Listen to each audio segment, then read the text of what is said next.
মোহাম্মদপুরের সেই ডিপজল গ্রেফতার। রাজধানীর মোহাম্মদপুরের ঢাকা উদ্যান এলাকার মোহাম্মদ রবিউল ইসলাম হত্যা মামলার প্রধান আসামি মোহাম্মদ সুজন ওরফে ডিপজলকে গ্রেফতার করেছেন র্যাব।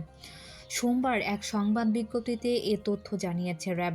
এর আগে রোববার রাতে ঢাকা উদ্যান এলাকা থেকে তাকে গ্রেফতার করা হয়।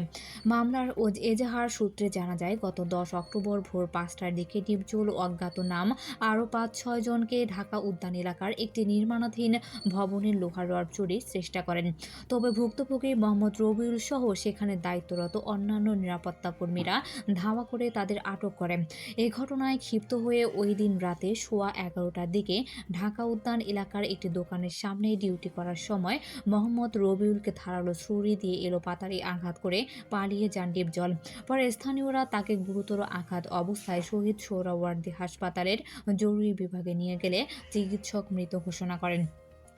র্যাব জানিয়েছেন, এই ঘটনায় থানায় একটি হত্যা মামলা দায়ের হলে গ্রেফতার এড়াতে ওই আসামি আত্মগোপনে চলে যান। ঘটনার গুরুত্ব বিবেচনা নিয়ে র্যাব এ বিষয়ে আসামিকে গ্রেফতারে গোয়েন্দা নজরদারি বাড়ায়। এ ধারাবাহিকতায় গোপন তথ্যের ভিত্তিতে র্যাব-2 এর একটি অভিযান দল রোববার রাতে ঢাকা উদ্যান এলাকা থেকে গ্রেফতার করে।